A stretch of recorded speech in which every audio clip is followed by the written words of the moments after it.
Welcome to the channel The Coin Merchant, and today we're going to talk about something that might be sitting in a jar on your kitchen counter or tucked away in a drawer you haven't opened in years, the 1970s Lincoln cent, specifically the small date variety, and if you know what to look for, this is a coin that has genuinely commanded prices in the thousands of dollars at major auction houses, verified and documented by the most respected grading services in the hobby.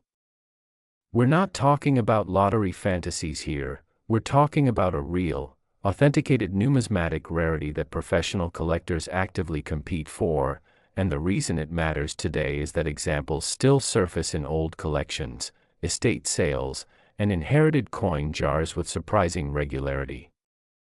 At heritage auctions, a PCGS graded mint state 65 red example of the 1970s small date has realized over $18,000, and even circulated examples with clear diagnostic characteristics have brought several $100s from serious buyers who know exactly what they're looking at.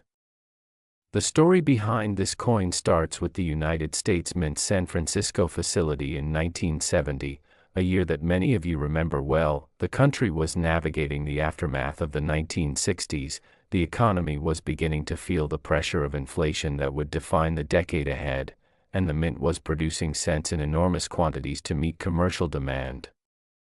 What the mint did not intend to produce was two distinct hub varieties with measurably different date sizes, and yet that's precisely what happened, creating a collecting puzzle that took years for the numismatic community to fully document and appreciate.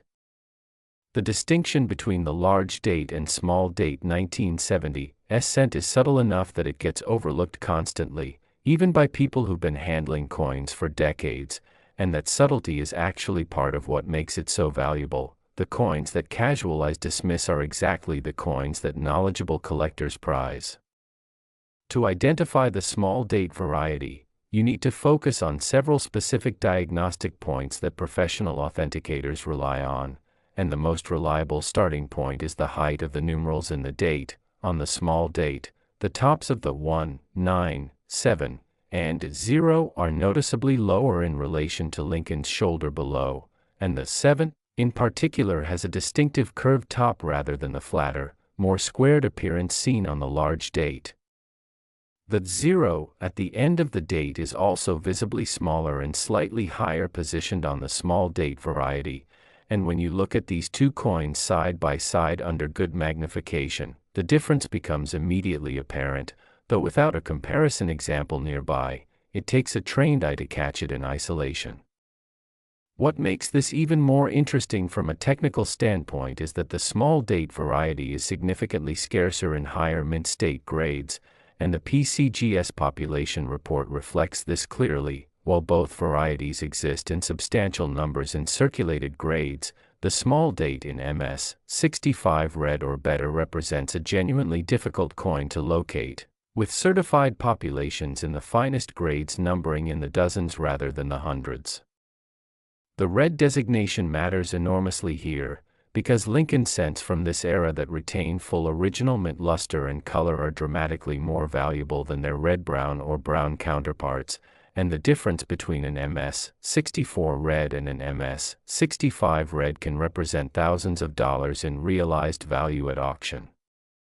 The underlying reason for this condition sensitivity is the copper composition of the coin. These cents were struck on 95% copper planchets, and copper is notoriously reactive to environmental conditions, meaning that coins stored in paper rolls, old envelopes, or cardboard holders frequently develop toning or spotting that pushes them into lower grade categories. If you're finding this level of detail useful, I'd appreciate your subscription to the Coin Merchant so we can continue bringing you thoroughly researched content like this. There are more discoveries ahead in today's video that I think you'll find genuinely valuable. The population data from NGC tells a similar story, with their certified examples in the highest grades being relatively scarce compared to the total number of 1970s cents produced, which the mint reported at approximately 693 million for the year, though of course that total encompasses both varieties, and the small date portion represents a fraction of that overall mintage. One of the fascinating aspects of this varieties collecting history is how it gained recognition gradually through the work of dedicated researchers and variety specialists, with Walter Breen's documentation playing a significant role in establishing the technical criteria that grading services eventually adopted as their standard. The market for this coin has shown remarkable stability over the past 2 decades, which is actually more impressive than it might sound. Many error and variety coins experience volatile pricing as hobbyist attention shifts, but the 1970s small date has maintained and grown its collector base because it sits at an accessible price point for new collectors while still offering premium upside for finest known examples. Stay with me because the next coin we're examining involves a double die variety with fascinating characteristics that even experienced collectors sometimes mistake for machine doubling, and understanding that distinction is crucial for anyone who thinks they might have a valuable example. When considering whether your own examples might warrant professional authentication, the key factors to evaluate are the sharpness of the date, the overall surface quality, and whether the coin has been cleaned or altered. Cleaned coins are significantly discounted in the numismatic market, and a bright, shiny appearance on an old cent is often a warning sign rather than a positive indicator. The authentication process through PCGS or NGC involves examination by multiple professional graders, encapsulation in a tamper-evident holder, and assignment of both a grade and, for variety coins, a variety designation that confirms what the collector has. That certification transforms a coin from, "I think this might be valuable," to a documented, marketable asset that any serious buyer will accept with confidence. For coins found in old collections or inherited from family members, the first step is always gentle, non-invasive examination without cleaning, followed by comparison against reference images from the Cherry Picker's Guide or other authoritative variety references, and if the diagnostic points match, professional submission becomes a serious consideration given the potential value involved. The discovery stories associated with this variety follow a pattern that will be familiar to many of you. A collector or family member sorts through an old accumulation, notices something slightly different about a cent, does some research, and discovers that what seemed like an ordinary coin from an ordinary year is actually a documented rarity with real market value. The next coin we'll be covering involves production circumstances that created a genuinely scarce variety, and the auction record for that coin tells a story about how collector demand has evolved over the past decade. Estate sales have proven to be particularly productive hunting grounds for the 1970s small date, because the generation that saved coins in rolls and jars during the early 1970s is now represented in estate liquidations, and executors without numismatic knowledge frequently offer these collections at prices that reflect ignorance of variety collecting rather than market reality. The serious collector approaching an estate sale with knowledge of what to look for has a genuine advantage, and that advantage is built entirely on the kind of technical information we're discussing right now, knowing the diagnostic points, understanding the grading implications, and having realistic price expectations based on documented auction results rather than wishful thinking.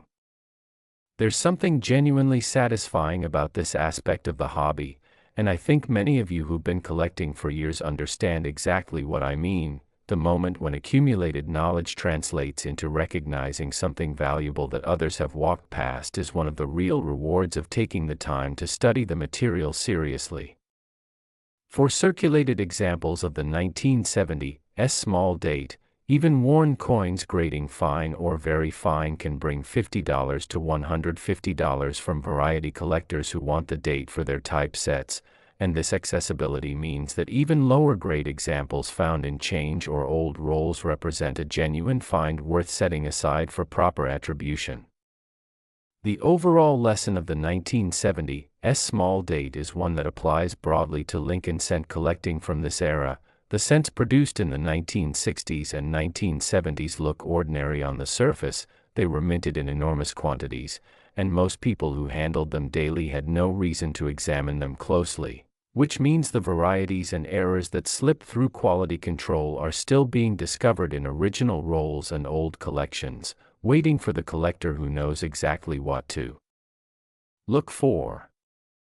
Next, the 1971 Lincoln cent, and specifically the double-die obverse variety that represents one of the more visually compelling eras produced by the Philadelphia Mint during this period, a coin that has brought documented prices in the range of $500 to $3,500 depending on grade and the strength of the doubling, with certified examples appearing regularly at heritage auctions and Stack's Bowers sales where serious variety collectors compete actively for the finest known specimens. The year 1971 sits in a fascinating moment in American economic history that many of you experienced directly. It was the year President Nixon formally ended the convertibility of the dollar to gold, effectively closing what remained of the Bretton Woods system and setting the stage for the inflationary decade that followed. And the cents produced that year were circulating through an economy in genuine transition, handled daily by Americans who had no way of knowing that some small fraction of those coins would become documented rarities worth serious collector attention decades later. The double-die obverse on the 1971 cent results from a specific mechanical process during hub and die production where the working die receives an impression from the hub more than once, with a slight rotational or lateral shift between impressions creating the characteristic doubling visible on design elements, and on the 1971 variety. This doubling is most clearly expressed in the lettering of Liberty and I in God We Trust on the obverse, with some examples also showing clear separation in the date numerals that makes attribution straightforward even for collectors relatively new to variety identification. What distinguishes a genuine hub double die from the machine doubling or die deterioration doubling that appears on millions of common coins is the three-dimensional, shelf-like separation of design elements. On a true double die, the secondary image has the same depth and crispness as the primary, because both impressions came from the same hub under the same pressure, while machine doubling produces a flat, shelf-like secondary image that lacks depth and is essentially a surface distortion, rather than a true doubling. This distinction matters enormously for value purposes, because coins showing machine doubling are worth face value while genuine double dies can be worth hundreds or thousands of dollars, and the ability to tell them apart is one of the foundational skills of serious variety collecting. Under 10 to 20 power magnification, which is the standard range for variety attribution, a genuine 1971 double die will show the Liberty lettering with a clear, rounded secondary image offset consistently from the primary. The L, I, B, E, R, T, and Y will each show this characteristic doubling in the same direction and with similar spacing, which is diagnostic of hub doubling as opposed to the random, inconsistent appearance of mechanical distortion. The Cherry Picker's Guide to Rare Die Varieties, the standard reference for this type of attribution, documents the 1971 double die obverse with specific plate coins and diagnostic descriptions that collectors use to confirm their attributions, and the variety has maintained its listing through multiple editions of the guide, which is itself a confirmation of the variety's legitimacy and collector recognition. Supporting this channel with a subscription helps us keep delivering the detailed research you deserve, and I'm grateful for every viewer who chooses to join the coin merchant and engage with this kind of substantive numismatic content.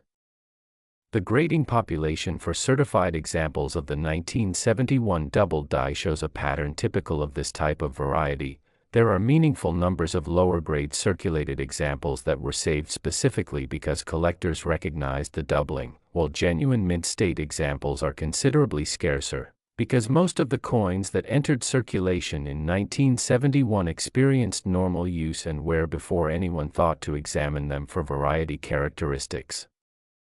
The value curve for this variety is steep across the grading spectrum in a way that rewards patience and selectivity. A fine or very fine example might bring $100 to $250, an extremely fine might reach $400 to $600. And a mint-state example with full red color and strong doubling can approach or exceed $3,000 at major auction venues where the right bidders are competing.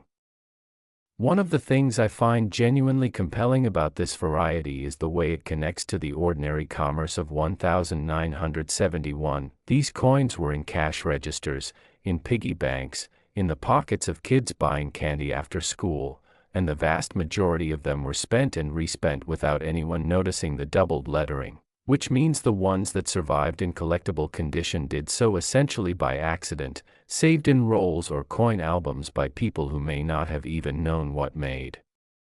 them special. The next coin we'll be examining has a double die variety that has attracted particularly strong collector attention in recent years, with auction results reflecting genuine competition among advanced collectors. Authentication considerations for the 1971 double die are relatively straightforward compared to some other varieties, primarily because the doubling on strong examples is visible without extreme magnification and shows the diagnostic characteristics that grading service experts recognize immediately. Coins submitted to PCGS or NGC with genuine hub doubling receive the variety designation on their holders, which adds significant credibility and marketability to the certified coin. The discovery of strong examples in original rolls still occurs with some regularity, as the 1971 Philadelphia cent was produced in large numbers, approximately 1.68 billion pieces, meaning the total pool of unsearched coins is still substantial despite decades of collector attention. There's a particular pleasure in finding a variety coin in an original roll that hasn't been searched, and I suspect many of you who've been actively collecting since the 1970s and 1980s have experienced that moment of recognition when you turn a coin over under magnification and realize you're looking at something special. That's one of the genuine rewards this hobby offers that no other collecting discipline quite replicates.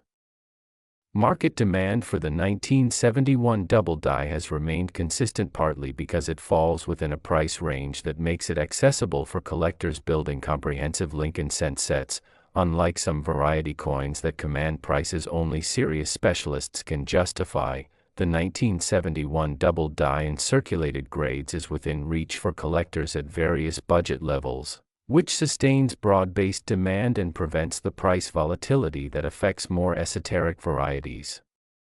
The practical guidance for someone who thinks they might have a 1971 double die is to start with careful examination of the Liberty lettering in "I in God We Trust" under good magnification. Compare the doubling characteristics against reference images from authoritative sources, and if the coin appears to match the documented variety, consider whether the grade and condition justify the cost of professional submission. For a coin potentially worth several $100s, submission fees represent a sound investment in establishing provenance and marketability. Next, the 1984 Lincoln cent double die obverse, and this is a variety that has earned genuine respect in the numismatic community for a specific, visually dramatic characteristic, the doubled ear of Lincoln's portrait, where the hub doubling creates a clear, unmistakable secondary ear lobe visible just below and to the right of the primary, making this one of the most recognizable and frequently discussed double die varieties of the modern Lincoln cent series, with PCGS certified examples in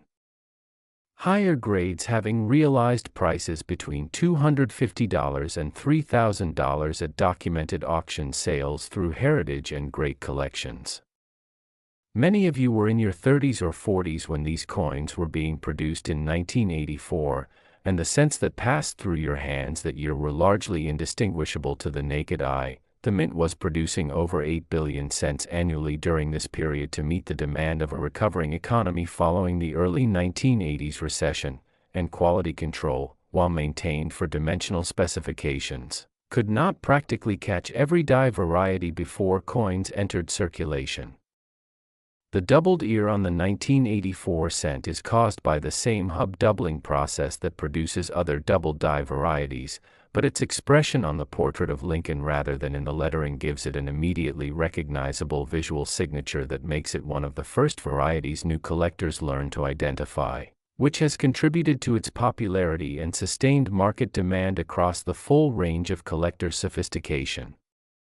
To locate the doubling on a 1984 cent, Position the coin under magnification and direct your attention to Lincoln's ear on the obverse, specifically the earlobe area at the lower portion of the ear, where a genuine double die example will show a clear, raised secondary earlobe image below and slightly offset from the primary, with the secondary image having three-dimensional depth rather than the flat, wiped appearance of mechanical doubling. The diagnostic is clean and definitive enough that experienced collectors can often make a confident preliminary attribution with a loop before sending the coin to a grading service, though professional certification remains the standard for coins intended for sale or auction. What makes the 1984 double die particularly interesting from a rarity standpoint is not its absolute scarcity. Meaningful numbers were saved specifically because variety collectors recognized the doubled ear in circulation, but rather the condition rarity of high-grade examples, because most of the coins entered normal commerce in 1984 and experienced wear before being set aside. Your subscription and engagement help us invest in better research and content for the coin merchant, so if you're finding this analysis worthwhile, I'd welcome your support. There are more substantive details ahead in this video that I think will reward your attention. The PCGS and NGC population reports for the 1984 double die show healthy numbers of certified examples in circulated grades, with a noticeable drop-off in populations above MS 64, and the finest known examples in MS 66 red or better represent genuinely scarce coins that command strong bidding when they appear at major auction houses. The value differential between grades is dramatic in a way that experienced collectors understand intuitively. A circulated example in fine or very fine might trade for $50 to $150, while a sharp extremely fine or about uncirculated example could bring $300 to $600, and a gem mint state example with full original red surfaces can reach $2,000 to $3,000 or more when the grading population is thin and the right collectors are competing. The next coin we'll be covering has a variety characteristic that creates similar collector competition, with recent auction results showing that demand for key double die varieties from the 1980s remains robust. One of the aspects of the 1984 double die that I find particularly satisfying from a collector's perspective is the accessibility of the search process. Unlike varieties that require expensive reference materials or highly specialized equipment, the doubled ear can be checked with a standard 10-power loop that any collector already owns, making it a practical target for active searching through rolls and old collections. The 1984 Lincoln cent was produced at both the Philadelphia and Denver mints, with Philadelphia striking approximately 8.15 billion pieces and Denver contributing 5.57 billion, and the double die variety is associated specifically with the Philadelphia issue, meaning that collectors searching for this variety should focus on cents without a mint mark, the placement below the date that indicates Philadelphia production. Discovery accounts for the 1984 double die spend several decades of collector activity, from variety specialists who identified the coins in original rolls during the mid-1980s to inheritance recipients in recent years who submitted family collections for authentication and discovered that what appeared to be ordinary pocket change contained a recognized and valued variety. The numismatic literature on this variety is well established, with the Cherry Picker's Guide providing detailed attribution criteria and the major grading services having clear, consistent standards for variety recognition. This documentation infrastructure gives collectors confidence that the variety they're identifying is genuine and that their certified examples will be accepted by knowledgeable buyers. For practical collection management, the 1984 double die represents the kind of variety that rewards a systematic searching approach, going through original rolls or bank bags of cents from the early 1980s looking specifically for the doubled ear characteristic, setting aside candidates for magnified examination, and submitting confirmed examples to professional grading services to establish their grade and variety designation.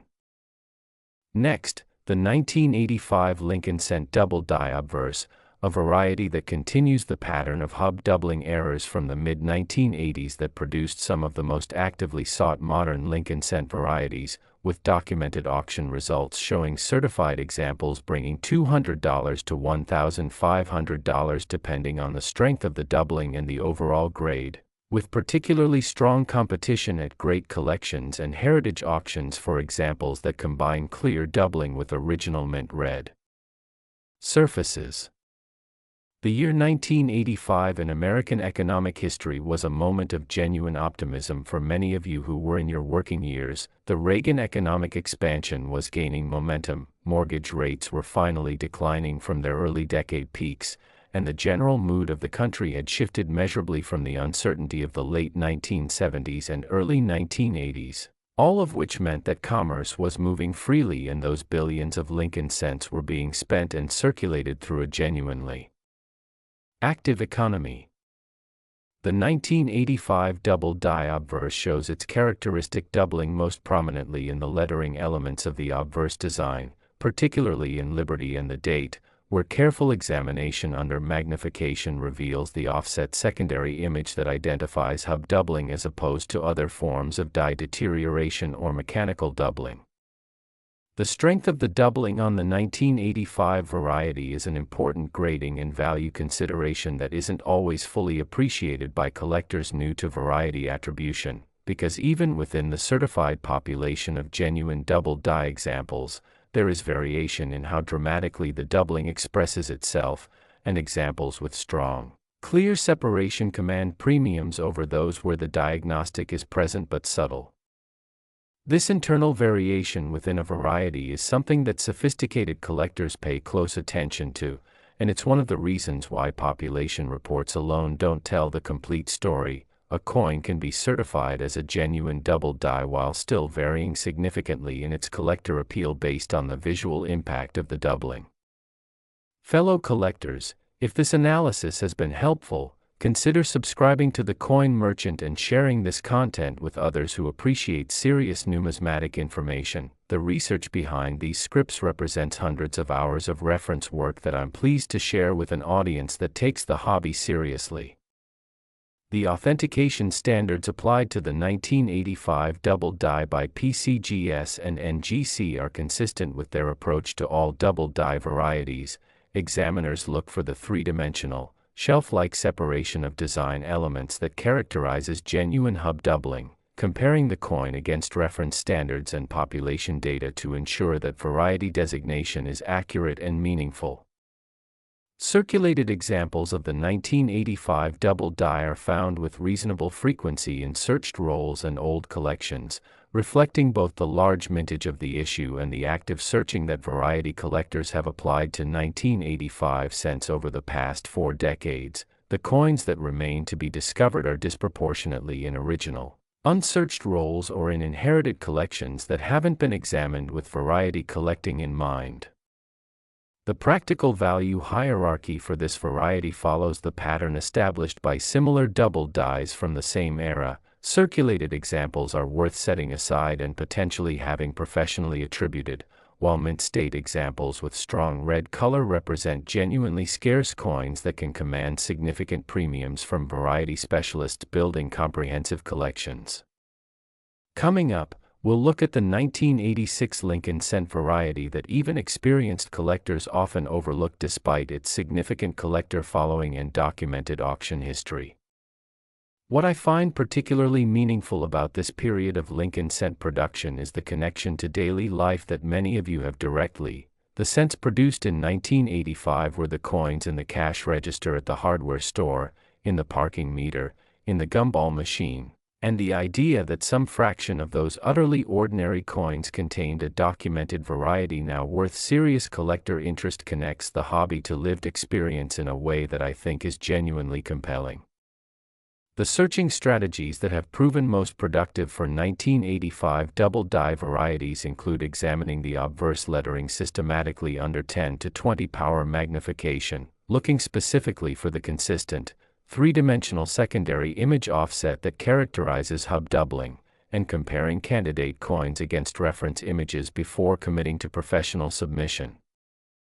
Market trends for the 1985 double die have been generally positive over the past decade, reflecting the broader collector interest in modern Lincoln cent varieties that has grown as the generation that handled these coins in youth reaches the age of serious collecting. There's a personal connection to coins from the 1970s and 1980s that drives collector demand in ways that go beyond pure investment calculation.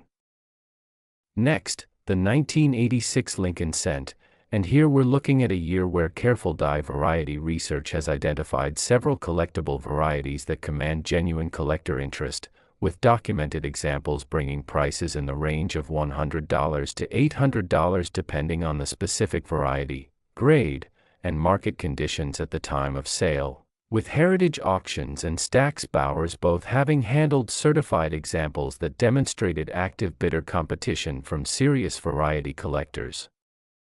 The mid-1980s Lincoln cent series contains a surprising number of collectible varieties for a period that casual observers might dismiss as representing only common, low-value modern coins, and the 1986 issue is a good example of why year-by-year examination with knowledgeable eyes is more productive than making broad assumptions about value based on date alone.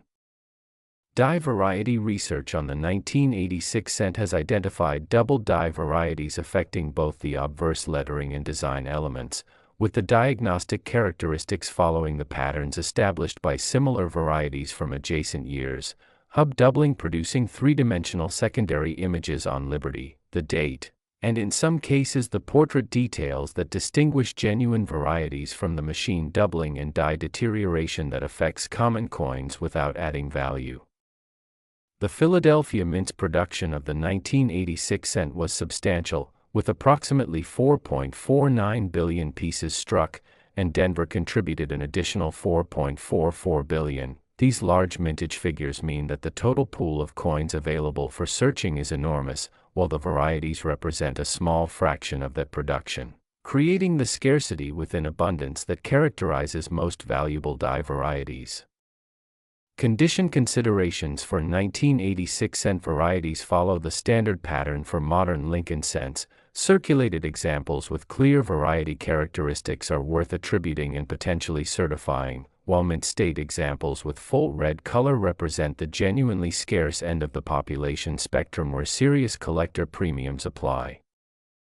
If you value accurate, well-researched coin information, subscribing to the Coin Merchant ensures you won't miss future discoveries we uncover. The research investment behind this content is substantial, and viewer support makes continued quality work possible.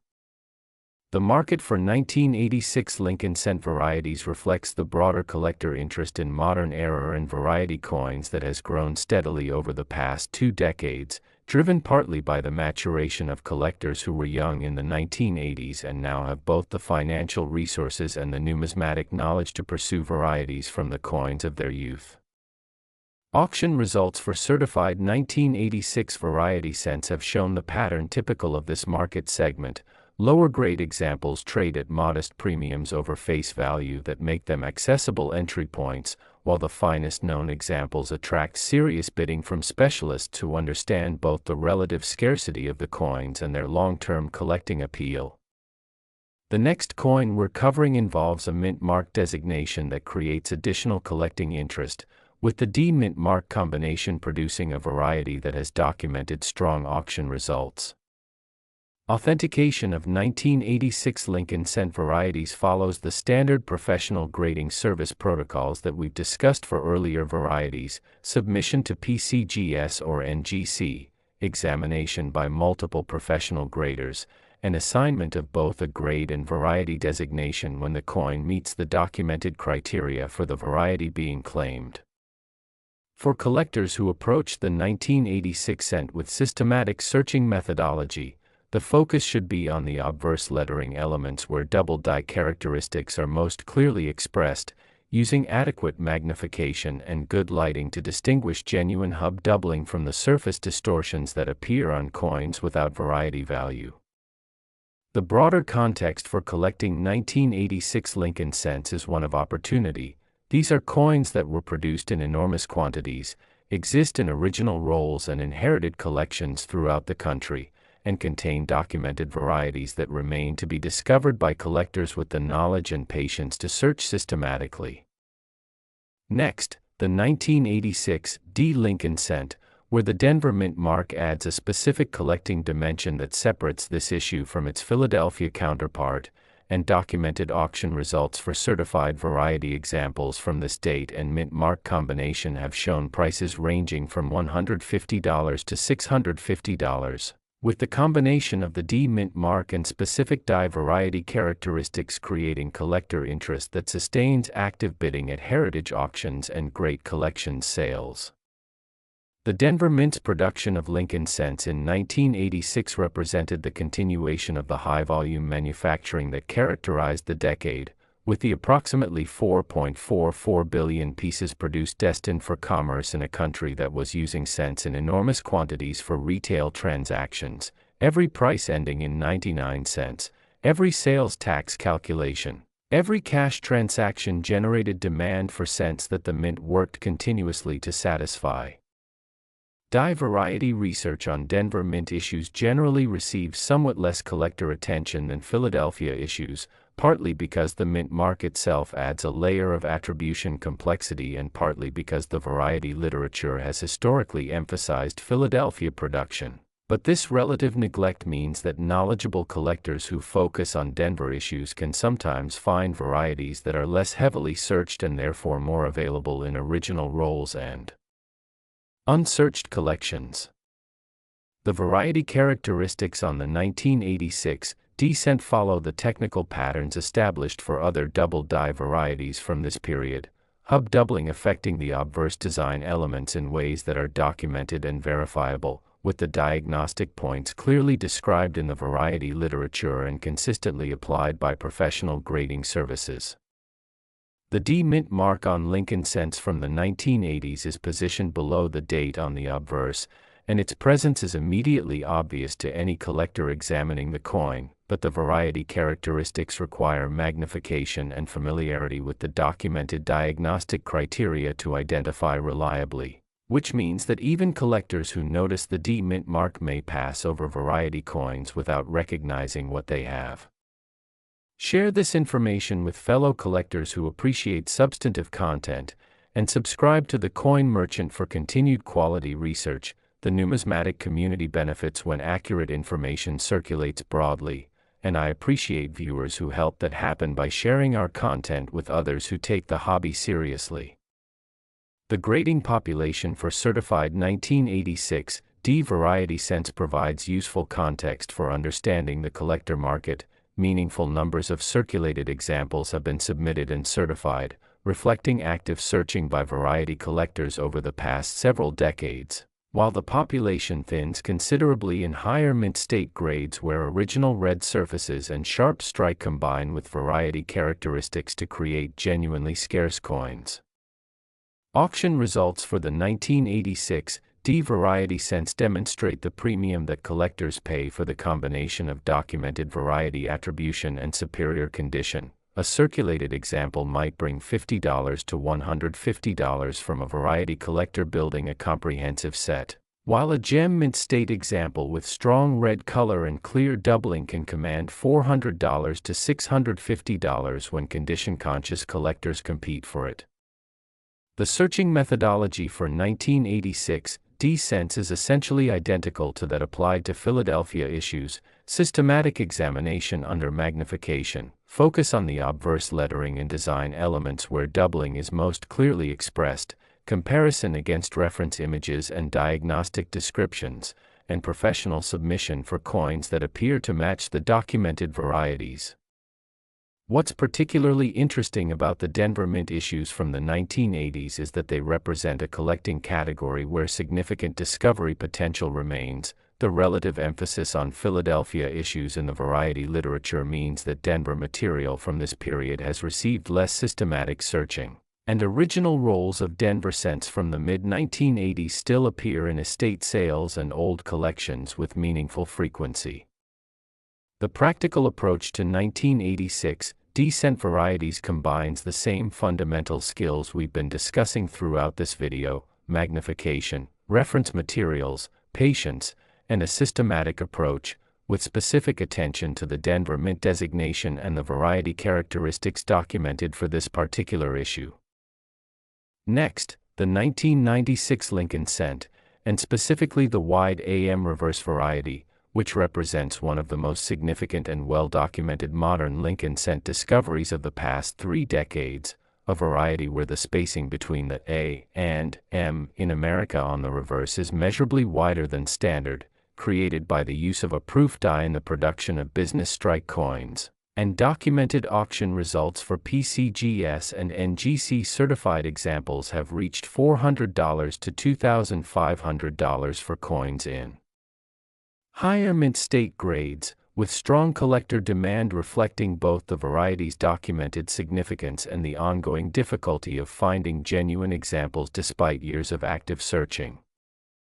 This is the comprehensive finale of today's presentation, and I want to give this variety the thorough treatment it deserves, because the 1996 wide AM is not simply another double die or minor hub variety. It represents a genuinely anomalous production circumstance where coins intended for circulation were inadvertently struck with dies prepared for proof coin production, creating a detectable difference in the reverse design that has been authenticated by every major grading service and is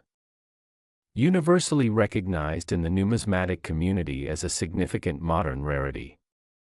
The year 1996 holds a specific place in many of your personal histories. For collectors in the 50 to 75 age range, 1996 was a period of professional maturity, family life, and for many, the beginning of more serious engagement with hobbies and collecting as careers stabilized and children grew older. And the cents that moved through your hands in that year were thoroughly ordinary-looking coins that revealed their secret only to collectors with specific knowledge of reverse die varieties. The technical explanation for the wide AM variety begins with understanding that the United States Mint uses slightly different reverse hub designs for proof coins versus business strike coins. Proof coins, intended for collectors and struck with highly polished dies on specially prepared planchets, have a slightly different spacing between the A and M in America than business strike coins intended for commerce.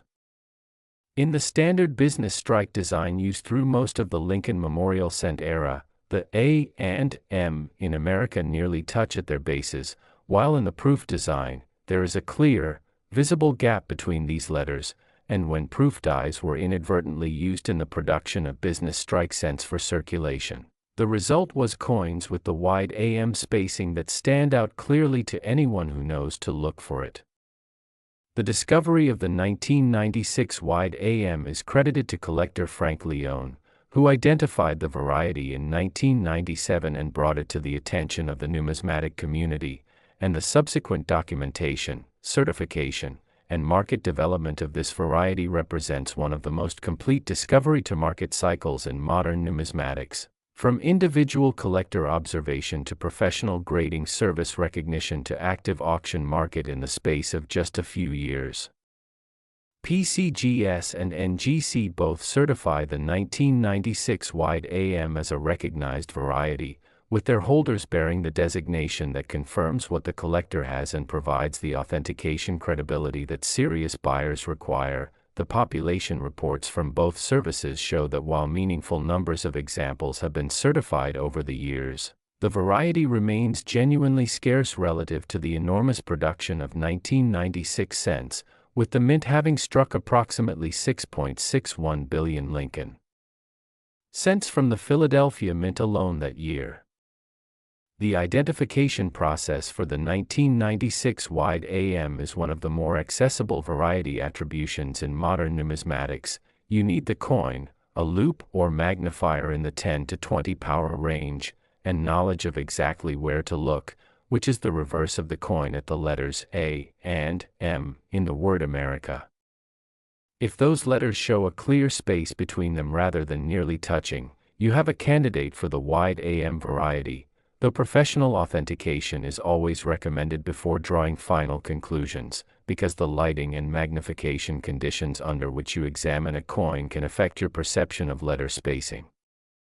The grading population for the 1996 wide AM in mint state grades with red color designation reflects the condition rarity that makes the finest known examples particularly valuable, while circulated examples are found with some regularity by collectors who know what to look for. The coin in gem mint state with full original surfaces represents a considerably more challenging find, and the population of certified MS-65 red or better examples is genuinely thin. Auction history for the 1996 wide AM shows the kind of price appreciation over time that validates the variety's collecting significance. Early sales in the late 1990s and early 2000s established initial market values. Subsequent heritage and Stack's Bowers sales built on that foundation as collector awareness grew, and the current market reflects 2 decades of accumulated collector demand for a variety with well-established documentation and professional recognition. The discovery accounts associated with the 1996 wide AM have a particular quality that I think resonates with this audience: ordinary collectors examining ordinary coins with knowledge and attention, finding something unexpected that turned out to have real value, and contributing to the numismatic community's understanding through their careful observation. This is fundamentally what the variety collecting hobby is about, and it's what makes the 1996 wide AM such a satisfying variety to discuss. It's accessible enough that any collector with a loupe can check their own 1996 cents, significant enough that finding a genuine example represents a real discovery, and well documented enough that the authentication process is straightforward and trustworthy. The search for 1996 wide AM cents continues to produce results in original rolls and inherited collections, though the most productive hunting grounds are now estate materials and old accumulations rather than fresh bank rolls. The collectors who have been actively searching bank rolls for decades have processed most of the easily accessible material, meaning that the undiscovered examples are more likely sitting in old jars, inherited coin boards, and estate collections that haven't been examined with variety collecting in mind. For collectors who find candidates when examining their own material, the recommended approach is careful documentation of the reverse letter spacing, comparison against authenticated reference images, and submission to PCGS or NGC for professional certification. The submission fee is well justified given the potential value of a genuine certified example, and the alternative of selling an uncertified coin leaves both money and credibility on the table. The market demand for the 1996 wide AM is supported by several converging factors that give it long-term collecting appeal. The variety is documented in all major reference works, recognized by both primary grading services, accessible to collectors at various price points from circulated to gem mint state, and connected to the personal collecting histories of the generation now at peak collecting activity. I want to close today's presentation by thanking you for spending this time with the coin merchant. The research behind content like this represents a genuine investment in providing accurate, useful information to collectors who deserve more than hype and inflated claims, and your engagement with this channel is what makes that investment worthwhile. If you found today's coverage of these 7 Lincoln cent varieties genuinely useful, I'd welcome your subscription to the Coin Merchant and encourage you to share this video with fellow collectors who appreciate substantive numismatic content. The community benefits when accurate information circulates widely, and every viewer who chooses to engage with careful, research-based content helps sustain the kind of work we're committed to providing.